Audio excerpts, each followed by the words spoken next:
I absolutely love talking about drama, especially after there is a series of record-correcting events or circumstances that proceed after the fact. I absolutely love presenting factual information that can absolutely clear up everything or save someone's reputation, or make it worse. That being said, I want to talk about Chuggaaconroy today, and yet another example of a perturbed individual canceling or attempting to cancel someone out of spite. Earlier this year, I want to say mid-January, not even a full month into the year, some pretty uncanny allegations were brought forward by this person named Emily in regards to widely beloved creator Chuggaaconroy. If you don't know who Chuggaaconroy is, or as I will refer to him, Conroy, because I can't be bothered to say the full name, he is a very long-running Let's Play YouTuber bolstering 15 years on the platform and 1.25 million subscribers. It was 1.27 until he lost 30,000 subscribers due to his cancellation attempt. If you don't know exactly what happened, then allow me to give you a brief summary. Let's start with Emily. Emily made a tweet expressing her discomfort with how well received Conroy still is, and in this case was a few months ago, as she went on to make this very vague tweet.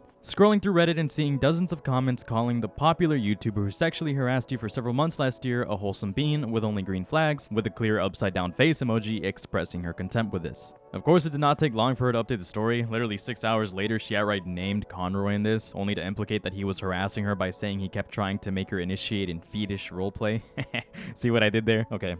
Cringe aside, she actually did provide receipts for all of this. She dropped message screenshots on top of message screenshots, only for some of us to come to the realization that he may not have actually done anything wrong at all, aside from being sort of flirtatious, persistent, and desperate, and very interested in shoes. He did message her consistently, over and over again, but as annoying as this is, it's not sexual harassment. Genuinely, the worst out of all of this, in my opinion, is that he wanted to buy her shoes so she could be a shoe model for him. The reason I say in my opinion is because we don't really know what his intent was. He could have just wanted to be nice, or maybe he wanted it for gooning purposes, who knows. But I'll give the benefit of the doubt and say that he was just excited to see someone with a gift that he wanted to purchase for that person. Yes, he's weird. Yes, this is strange behavior, but the most important thing to take out of all of this is that Conroy actually did bring this to her attention and insinuated that this was all sort of a role play, in which she agrees she's fine with it. He states he is into the shoe stuff in a sexual way, but is in no way attempting to bring that into whatever connection he has with this individual. At some point, she may have gotten perturbed and not gotten annoyed. I mean, I'd be annoyed too if somebody messaged me fucking billions of times after I decided to ignore them and ghost them, but again, regretting isn't harassment. She should have outright stated her boundaries, but humans aren't perfect, so we can't really expect everyone to behave in a logical way, or at least not too consistently. Later in January, that very same month, even more allegations dropped, and as it turns out, Conroy was called out by a person who claimed to have some inappropriate conversations with Conroy while she was a minor. Conroy was 19 at the time, and this person was considerably younger by 4 years, if true. And the chat logs are pretty questionable. As we can see here, we have a pretty questionable remark by Chuggaaconroy stating, "Lolly has a much nicer ring to it than Pedo Crush."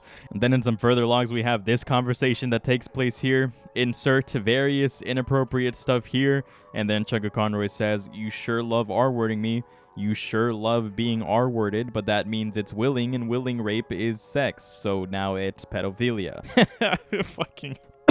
But if you actually take the time to read any of these logs, despite how weird they are, it looks like Conroy wasn't the one to initiate these weird messages here. Is it inappropriate to let a minor speak to you in this way? Absolutely. Is it questionable what he said there in regards of pedo crush? Also, absolutely. This is pretty depraved stuff to say, but it looks like Chugga at the worst was just interested more so in the shoe stuff than anything else, as we can see here. I can't really defend what he said here in particular, but I have to give him the benefit of the doubt. I could argue that this was just edgy conversations. Back then, during this era of the internet, people said stuff like this to people who were actually minors with minimal repercussion. It really was just another era. It was like commonplace. In retrospect, my take on this is that Chugga should have outright cut communications with this individual, especially if she kept making statements like these purely for personal responsibility. And just to clarify what I mean by it really was just another era, people were less afraid to be edgy and make edgy implications for the sake of weird online humor back then, as you can see by the examples I put up. I am by no means defending his behavior, but I figured it would be kind of relevant to bring this up. I can't say he's a PDF by any means or that he harassed anyone, but he is definitely on the border of being a genuinely creepy individual. All of that being said, we can now get into his response, which he recently dropped just a few days ago. We have a 13-page document here, which I have I've given myself the misfortune of reading through. But before we start, I almost forgot, there was some brief drama in between Allegation in regards to Masay. This was someone who claimed to not want anything to do with Chuggaaconroy and was ultimately made uncomfortable that Conroy made a video that cammied her without her consent, as she wanted no connection to him anymore. She was very vague in what actually happened between them, but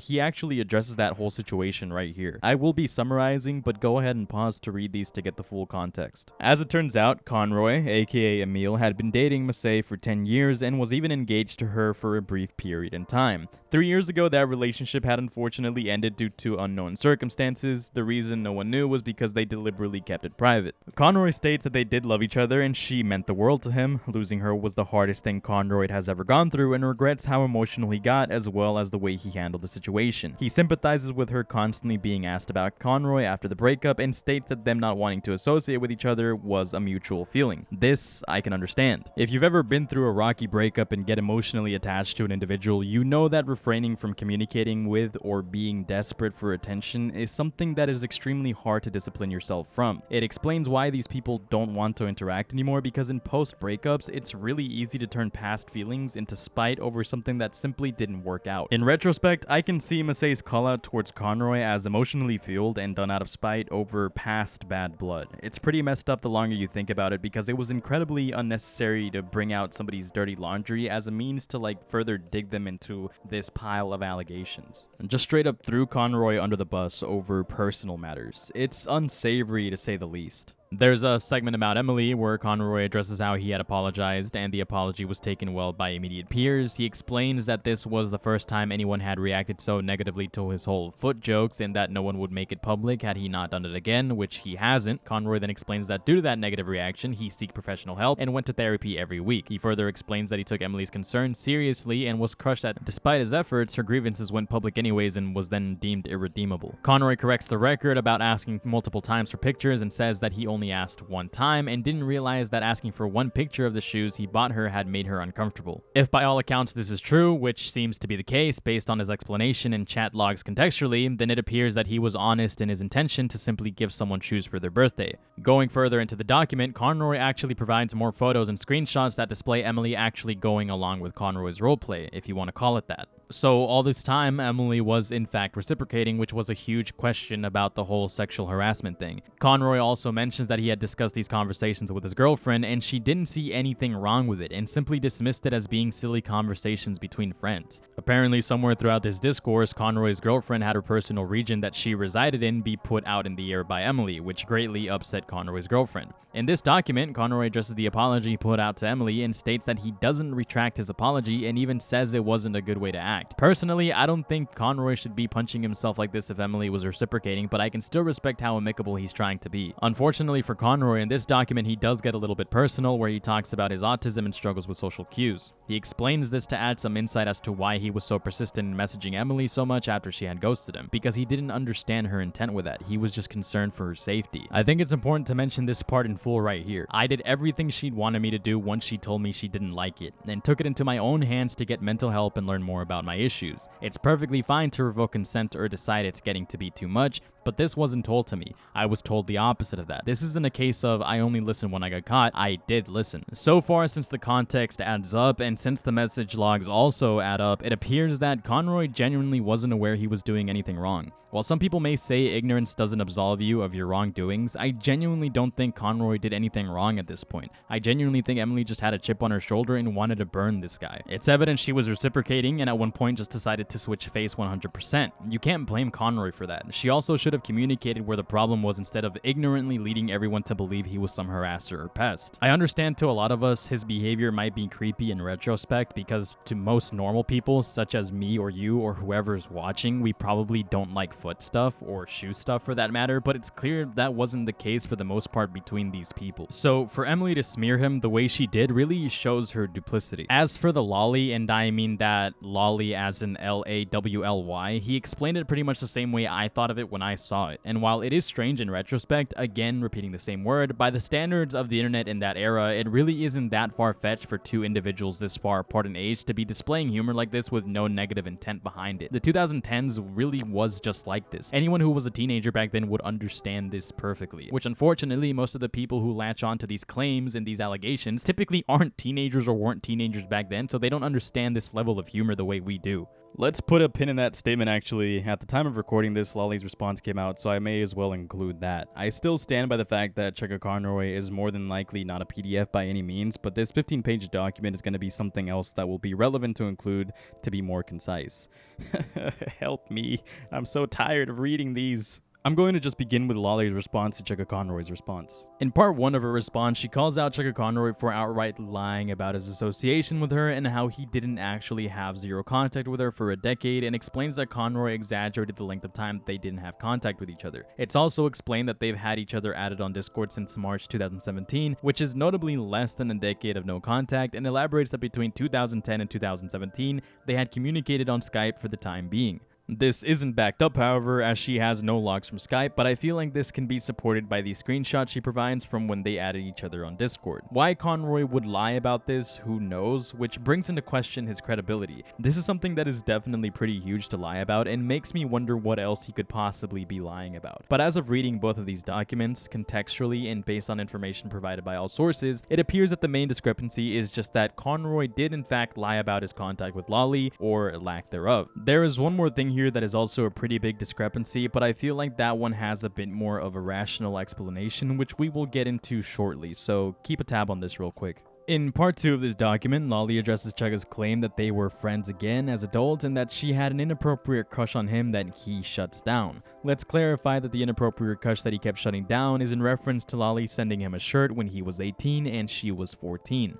Lolly explains that this was misconstrued and she had no idea what he was referring to and couldn't have shut anything down because she never directly stated she had a crush. Looking further into the whole screenshot that Chuggaaconroy provides, which precedes Emily's response, it's a very real possibility that Conroy was aware that Lolly was a pretty messed up kid and didn't reciprocate what in retrospect appears to be flirtatious chat logs. This will make more sense the more we read on and cross-reference both documents, but for now, I just want to point out how Lolly picks out these two particular excerpts without presenting the full chat logs to recontextualize how Conroy addressed their sort of friendship, if you could even call it that. Reading both documents side by side, it's a possibility that Lolly did have motives, but it would be unjust to hold Lolly responsible retroactively or by assuming we know what's going on in her head, so you can be the judge of the context here. Let's bounce to Chugga's document real quick and gather some context and timelining from there. Even given the time, if you still felt like that chat was getting out of hand, I agree with you. In fact, I agreed with that when I was 19. Lolly said she doesn't know why our chats ended abruptly. I can tell you exactly why. It was because I disliked the direction of these chats and how young she was, and I've told her this numerous times. After a few conversations, I took a step back and realized this could not continue. She would constantly initiate raunchy topics with my 19-year-old self. I was oblivious at first, thought it was funny shitposting, played off their behavior as a joke, and thought of them as a friend with a dirty sense of humor like many friends I had back then. We then have some chat logs here that are pretty questionable, and it goes back to after a little while, things started to escalate and they sent a sexually explicit gift to my house. It made me realize they weren't being silly. They were romantically interested in me, not the other way around. The whole thing made me and my mother uncomfortable, and after deliberation, I not only rejected them, but cut all contact with them. I actually talk about this in the log they posted, and our contact becomes a lot less frequent after that. You can see after this point, we go long periods of time without talking, and I just tell her I'm busy or need to get going. I don't look exactly thrilled about this gift. At this point, we can bounce back to Lolly's response. She mentioned something peculiar in regards to Chugga confessing he had feelings for her, but I honestly don't see the relevancy to this. At the time of these chat logs, both of these individuals are significantly over 21 years of age, so I don't really see the importance to mention this. In my mind, I feel like this is just a hat trick she's trying to pull to sort of insinuate that Chuggaaconroy was actually the one to have feelings for her all this time, which again, going off all the context, genuinely doesn't seem to be the case. Something that is mentioned in the Lolly document here I feel is important to mention. Hopefully this is enough evidence to show that he's not telling the truth. Whether he is intentionally being dishonest or not, I cannot say for certain. Hopefully with that perspective, you might see other statements he made are not as factual as Emil has claimed them to be. I feel like the statement is very loaded. Despite the time frame that Conroy has mentioned to have not been in contact with Lolly not been accurate, I feel like at this point it's sort of a weak argument, because despite that, the information being presented by both individuals in this case appears to line up pretty smoothly regardless of time and consistency. Not to mention, it may very well be the case that he misremembered brief points in time both parties communicated, because as he mentions, he didn't really communicate with her all that much past the gift incident. You acknowledge as yourself as well. You're not even sure if this was intentionally dishonest, plus there's no definite way to prove that intent. Below is another screen cap of Emil's statement. I read through all of it, and to my surprise, she's the one who initiates the roleplay. She's the one who pretends to tickle my feet and goes much further than that too. She was the origin of it, at least in this chat. I don't know if she's where I got the idea from, but it's possible. I guess it's neither here nor there. I didn't know I was into that at 19 anyways. Here's the actual part of that log in which tickling and feet are mentioned. This was provided in my first statement. I am including it here again for reference. So there seems to be some Pokemon roleplay going on, but I'm only going to start reading the part that's kind of relevant to this, and it's going to be right here at 1330. Jigglypuff used tickle.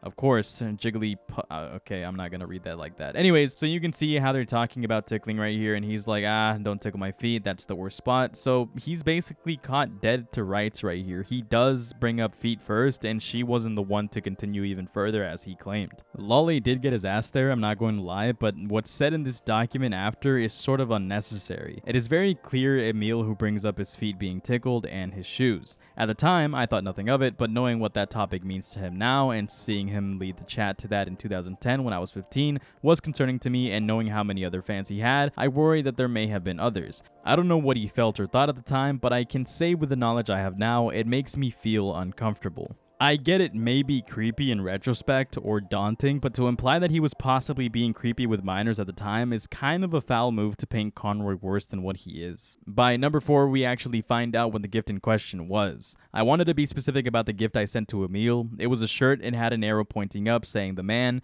and an arrow pointing down saying the legend. The kind of lame gag gift you find at Spencer's. You can decide for yourselves if that's something sexually explicit. I didn't think of it as something that would make him uncomfortable, but something he'd find to be funny. I'm sorry if that wasn't how it was received. Parts 5 and 6 of Lolly's document are where we really start getting super weird, because there's a lot of muddied waters between Conroy's response and Lolly's response. So let's begin with Chuggaaconroy's doc first. This next point is something I was unsure about publishing for months. I hate that this is relevant, and I would not be sharing this if they didn't post anonymously. I cut contact with them thinking they just had an innocent crush that needed to stop. It was a lot worse than that. I was disturbed to find they admitted that in those old chats their goal was to manipulate me into having sex with them. Here are 2 separate times they told me the story, as well as the time we briefly touched on it. So I actually am going to read through these chat logs just so we can get a better picture of these, because I can't just skim over these. I kind of feel like this is really important to touch on. Lolly says, no clue. Blank told me younger was better, so I thought you'd like me more if I told you my age. Chuggaaconroy says, yeah, I would not have gone for a 14-year-old when I was 18, so I can't say I agree with him there. 4 years isn't so bad this far in, but at 14, you're still finding a lot of what life is, and I'd see that as predatory. And then Lolly says, yeah, when I was underage, I wanted to fuck an older guy so badly, LMFAO. It just so happened all the predators around me were inept as fuck, and I just trolled them for being thirsty, LMAO. Chuggaaconroy says, oh my god, I'm very thankful you didn't end up with one of those. Holy shit, I can see Blank really warped your views. And then Lolly says, he really did. Thankfully I have zero sexual attraction to people unless I love them, and all the thirsty weirdos didn't do it for me,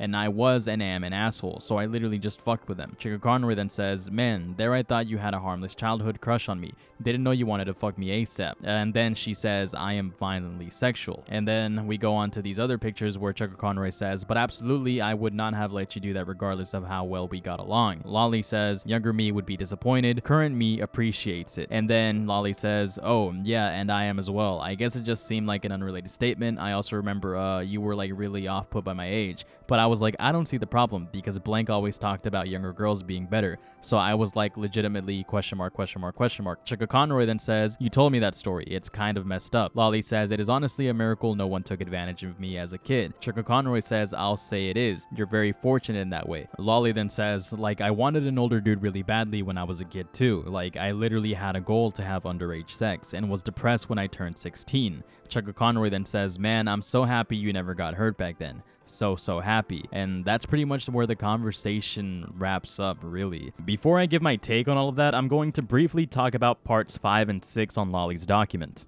To begin with, this allegation is horrifying, and nowhere in the logs here I provided did I say I was trying to manipulate him into sex. I said I was sad when I turned 16 because I genuinely thought that being younger was better and that men wouldn't be as interested in me when I was legal. That kind of thing is horrible, and I understand and acknowledge this now, but back then there were so many people that joked about stuff like that, and to me, someone who sadly grew up online around a lot of these people, I thought it was true. I can sympathize with his statement here a lot, not going to lie. Back then when I was 13 and on the internet around 2014, I want to say there were a lot of individuals in social media that would exhibit similar behaviors to this. Plus, her being a literal child at the time, I want to say that I can't blame her for being around negative influences that would have led to this type of behavior. It wasn't out of the ordinary to see teenagers on the internet hold on to these type of sentiments and ideas back then. Chuggaaconroy himself acknowledges the fact that there was someone that was potentially a negative influence on her in regards to this as well. Anyways, moving on.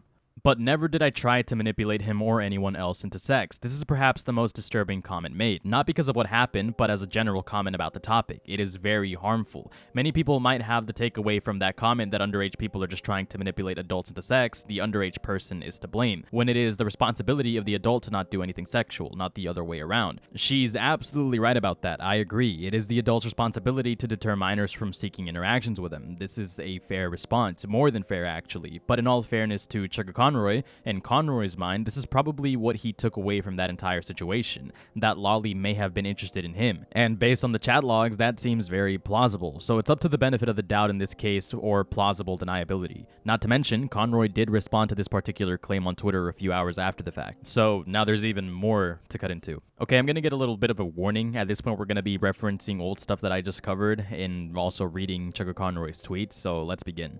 Later, when she told me she wanted to have underage sex with older men, it contextualized that the intent appeared to be with her crush, so I apologize for that misunderstanding, and I still prevented anything from happening. That's true, he did prevent stuff from happening, so you can't really blame him for taking advantage of a minor or being a PDF or any bullshit like that. And I believe I can give him the benefit of the doubt, saying that he may have miscontextualized the information and he probably assumed something that wasn't necessarily the case. You can't really fault either people for this. Shit like this happens, especially when text doesn't convey tone or emotion in a proper manner. The second tweet says, as for who originally brought up talk about shoes, I apologize for speculating about that. It wasn't relevant. The logs she posted were probably the oldest record I've seen about that, and I still didn't know who it was tied to any kink due to my inability to enjoy sex. I mean, personally, I don't want to touch about this too much because Chuggaaconroy kind of goes a little bit into personal detail that isn't fair to expose to everybody, so I'm not going to really be getting too much into that, but I don't believe that this came from a sexual nature, so to imply that he was being sexual or weird is kind of like a bad play by Lolly's part in my personal opinion. It was completely unnecessary and irrelevant to bring up. Now back to Lolly's document. He also went on to say later in his statement that I wanted to use him for underage sex.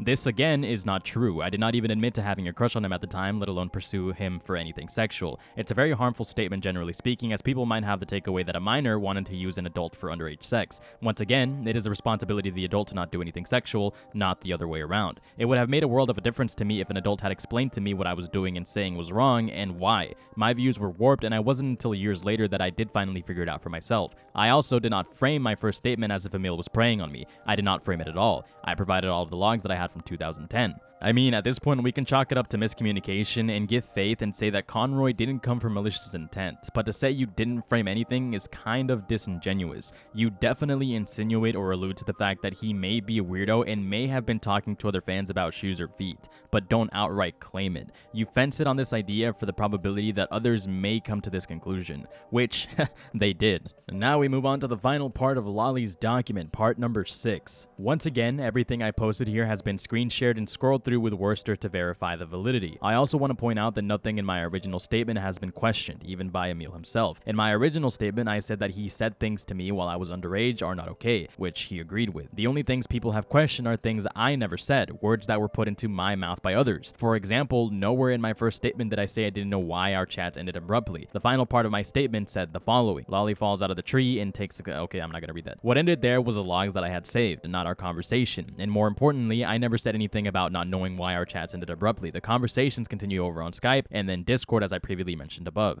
Basically, this entire part right here is just touching on the fact that Conroy sort of misconstrued the claim that their conversations ended abruptly and further insinuates that Conroy did something that was bad. But something that sticks out to me towards the end is this: I also never attached any labels to Emil himself, nor have I made any statement or provided any evidence of things that did not occur. I have only told the truth. This looks like an attempt to wash off criticism in my honest opinion, because it was mentioned a few times that you were uncomfortable looking back at it and were concerned that he may have been talking to fans in a similar way. What was the reason for that? Because it's clear that Conroy wasn't sexually interested in anyone, and if his claims are truthful, wasn't his intent to be weird or creepy with the shoe stuff. You know, damn the autism, am I right? Anyways, again, Chuggaaconroy did try to clear all of this stuff up, and I'm gonna start with these tweets right here. First, I believe my mom when she said Lolly had a crush on me after she sent that gift, and I still distanced myself. It was clear to see that was correct. I stand by what I said, that I knew things had gone too far when we were younger. I similarly cannot verify when or how long we talked using Skype.